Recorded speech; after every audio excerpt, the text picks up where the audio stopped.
Hey guys, it's Sensuki and welcome to my beginner's guide to Pillars of Eternity, and in this video I will be demonstrating the Rogue. So I'm going to load my save.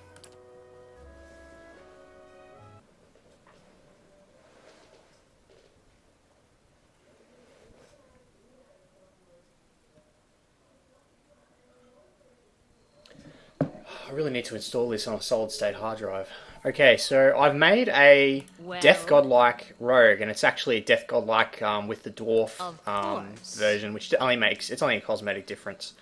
Okay, so I have for rogues, like I've been talking about with some other classes, is regarding attributes and Pillars of Eternity. In my opinion, for DPS characters, there are really only three stats worth investing in: Might, Dexterity, and Intellect.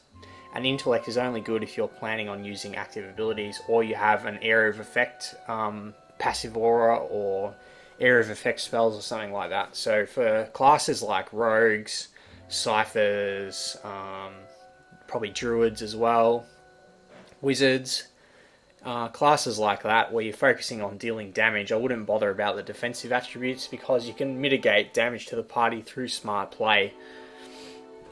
So what I've done here is I haven't gone like min-max or anything like that, but I put 18 points into Might because the main focus of Rogue is to deal damage. So, you know, there you go. Technically, I could have 20 damage. No, actually, if I was a dwarf, or an Amau, I could have 20 damage or 21 damage if I chose the Living Lands culture. But I'll just go on with the Death Godlike for this passive here, times 1.2 damage against enemies with low endurance. And I think that's being turned into times 1.25. So, like, once I get an enemy under, I think 25% endurance or something like that, it will deal more damage. So it'll be good for finishing blows. And as a rogue, you generally get a lot of those in. Go on Dexterity because that's the second stat related to DPS or second best stat related to DPS classes that do mostly single target damage. And I put my rest of my points into Intellect instead of, like, I've seen a couple of people say that Intellect is a bad idea on rogues and that because you only get a few seconds difference. Well, if you're using heaps of active abilities in an encounter, and you're getting that bonus durations every encounter. So, like, I'd rather put my points to have 3 extra seconds of Blinding Strike where the enemy has minus 25 accuracy and minus 20 deflection than to maybe score an interrupt after 2 random rolls or whatever. So that's the reason why I think Intellect is the third best one. And I've also chosen Blinding Strike for my first rogue ability. You get a choice between Blinding Strike and Crippling Strike. I prefer Blinding Strike because it is a full attack, which means if you're wielding 2 weapons, it will attack with both of the weapons with no recovery in between, which is really strong. It does times 1.25 damage or plus 25% damage, and it blinds the enemy for 12 seconds. Now, if we mouse over blind, it says it reduces the enemy accuracy by 25, reduces their perception by 4, which reduces their deflection by 4, slows down their movement, and reduces their reflex and deflection by 20. That is huge, especially when you're attacking people in melee, or just attacking people with weapons in general. Like, you're making them, you'll be able to hit them easier. Like, you're reducing their deflection by 24, and your accuracy against them, or they will not even hit you properly. Like 25, minus 25 to accuracy is pretty big, so they'll only be doing graze damage and stuff. So it's good for mitigating damage on a target as well. And I get an extra 2 seconds out of that, so that's not too bad. I only get like 2 seconds per encounter duration bonus for this, but once you start buying more active skills such as Crippling Strike, which you get it's twice per encounter, and then there's a few other ones later on, you're getting a few extra seconds of debuff and disable every encounter, which in my opinion is much more valuable than putting those points into Perception. So that's the reason why I've done that. And I'll go into my inventory, and I'm actually dual wielding spears. I really like spears for dual wielding because they're accurate. They're a standard 1H weapon, so they've got pretty good base damage, which is 11 to 16. Currently, my damage is 14 to 20 because of my Might score. So it's doing a pretty good damage. It's going to bypass.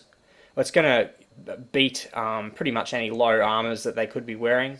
It's got a standard interrupt, and yeah, so that's the reason why I'm dual wielding spears. Spears are one of my favorite. They're probably one of my favorite one-handed weapons in the game, if not my favorite one-handed weapon. I really like spears and sabers. Okay, so I'm gonna do Yes, of course. the wolf encounter up here.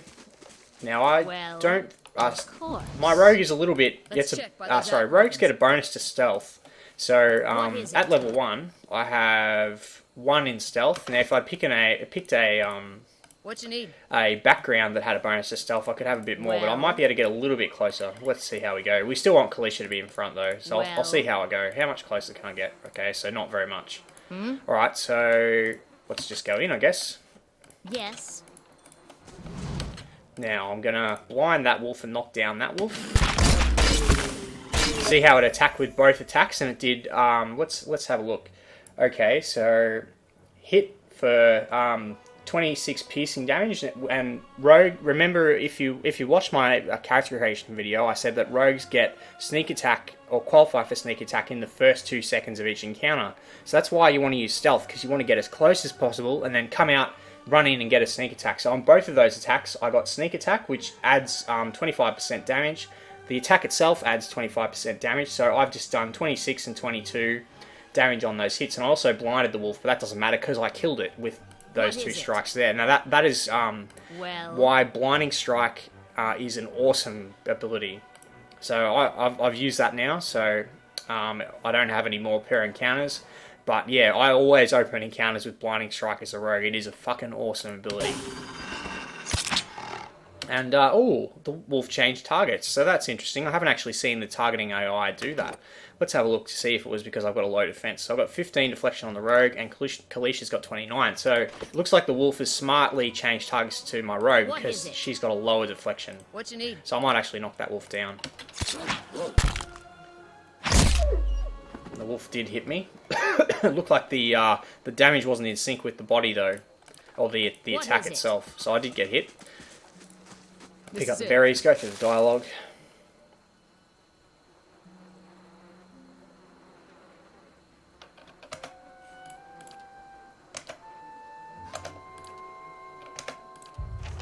What Alright. is it?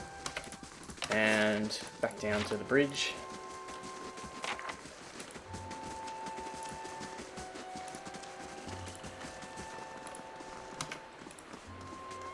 What a surprise. Sparfle went hunting.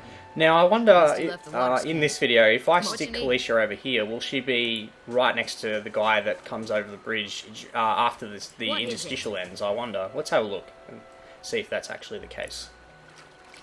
Sparfle. No, it's okay, so you get moved. Damn, no metagaming for me. Ambush. Okay, so they're both attacking my rogue. Yes. I'm just going to run down and blinding strike that guy, I reckon, and I'm going to knock down this guy. Alright. So I've... What is it? now this guy's going to be a lot easier to hit. See, on my first blinding strike, I grazed the Glanfathan Hunter for 6 damage, but I successfully scored a hit with the blinding attack, and as you'll see on this attack here, his deflection was 28. Now have a look at it on this one. His deflection is now 5. So with your follow-up attack with 2 weapons, you actually get the... because you've already reduced their deflection, it's easy to hit on your second attack, so obviously I scored a hit, and I did 23 damage, so your second Yes. attack's usually a bit better. That guy is in trouble. 30 damage crit. See you later. Prisoners. Shit. I'll take Come care on, of we it. have to get back to camp. So if you haven't noticed, the rogue's really good at doing damage. Yes. Now I might, Well- I know these fights are easy, so I may as well just level up a bit before I do the next one.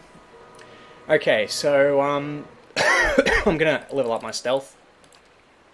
Now the rogues have a couple of class talents. This one is backstab, and backstab gives you plus 100% damage if you attack from stealth or invisibility. You have to be within 2 meters, and it's really hard to get within 2 meters of somebody to backstab them in stealth, but it works with ranged weapons. So you can actually use like an arquebus or an arbalist or something, go right up to somebody and shoot them with that, and you do like ridiculous damage. It's pretty cool. But then you have to be careful about your positioning, because you if it's a bunch of enemies and they all start targeting you, there's a chance you could get disabled. But the rogue has like an invisibility talent, which unlocks at level 4, I think, and also an ability called Escape, which I think unlocks at level 3, maybe. I think so, 3 or 5, somewhere around there. I think it's level 3, that allows you to jump a short distance. So there are ways of mitigating that. I don't like backstab this early on. It's good in some builds though. So usually I would take a weapon one, and I really recommend 2 weapon style straight away if you're using 2 weapons, because it reduces the recovery speed by 20%, which is pretty good. So I'm going to go with that. I'll pop my stealth again. Now, skills have triangular progression, so the higher you buy them up, the more points they cost. So, as you can see, I've got 6 points. To buy that up to level 5, it costs 4 points. Okay, so this is the rogue's level 4 abilities. Now, as that was Escape, which was what I was talking about before. It makes you jump like 4 meters just to jump over some allies or something like that. It's not too bad. Most of the time I don't make positional mistakes, so I probably wouldn't bother with that unless I was doing some gimmick build. But if if you get into trouble a lot of the time with positional mistakes, it's not a bad ability. The rogue also has the level 1 ability Crippling Strike, which I was talking about before. Now it inflicts Hobbled, which is not quite as good as Blinded. It only reduces their dexterity and reflex and their movement speed, so it slows them down. But it's not really. It doesn't really do anything when you're attacking with deflection-based weapons. But it is good if you like have a Cypher or a Wizard or somebody that attacks reflex. The Priest has a second level spell called Divine Mark. So you hit somebody with that and then chain an attack that targets reflex after it to have possibly better attack resolution. Reckless Assault is a good ability. It reduces your deflection, but it gives you higher melee accuracy and melee damage. So if you're using the rogue as an off-tank or something like that, it's a good modal ability to have. And the last one is Dirty Fighting, which is kind of meh, but you can do gimmick builds that focus completely on hit conversion or attack resolution conversion. So what this does is it's kind of like the Orlan's Minor Threat passive. It converts 10% of hits to crits. So by default, hits have a 50% chance of occurring. That's when the accuracy minus defense equals 0. So overall, that would have a 5% chance of occurring. Now, there is also another talent after this called Vicious Assault or Vicious Fighting or something that adds an extra 10% on that to make it 10% of your total hits. But personally, I wouldn't use that if you're just making a standard rogue, because it just doesn't give you enough of a benefit. But if you're making a build specifically to convert, or like a high accuracy specific build or a hit conversion build, you have to like pick the good abilities associated with that. So it would probably go well with one-handed style, Vicious Assault if you're a half-Orlan with a couple of other things together. So but my money would probably be on Crippling Strike and Reckless Assault. For the purposes of this demonstration, I'm going to do Crippling Strike because it gives me 2 extra per encounter. So now I've got 3, so that'll give me a bit extra damage. And I'm just going to stop the progression there. So now I've got a level 4 rogue who's way overpowered for the stuff up ahead, but I'll showcase the gameplay. Okay, so let's see how close I can get with my level 5 stealth. What is it? What you need? We wanna. Well. Okay, so you see how it's the thing's ticking up a lot. Now I'm just going to go in with a. I'm going to go in with a blinding strike. No, I'll go in with crippling strike because I don't. The other guys will probably come and attack me. Boom. See you later. I'm pretty sure there's supposed to be 3 guys there. Why is there only 1 guy? What is my difficulty setting on? It's on hard. That's strange. There's 3. As you wish. What? There's supposed to be 3 guys there on hard. Where are the other 2? I don't want to go back over here. I don't know what's happened there. That's disappointing. But anyway, as you can see, I showcased the high level stealth. It allows you to get closer, so you can come out of stealth and book somebody with a special attack as a rogue. So I think a few people asked for a range rogue as well. I may make a range rogue build a bit later on, but if you check out my YouTube channel, I have a video on there called the trying to remember what it's called, Pirate Style Blunderbuss Rogue. That's a range rogue, and that's a cool build. So if you haven't seen that video, check it out, because that showcases a cool range rogue build. Alright, so the next class I'm going to do is the Chanter, followed by the Druid. So if you have any preferences for classes after that, just chuck a comment somewhere, Reddit, Obsidian forums, just on the YouTube comments. I'll be here until the game releases. So keep the comments coming, keep the questions coming, and I'll try and answer everything I can that I have time to. Thanks for watching, guys, and look forward to the next one.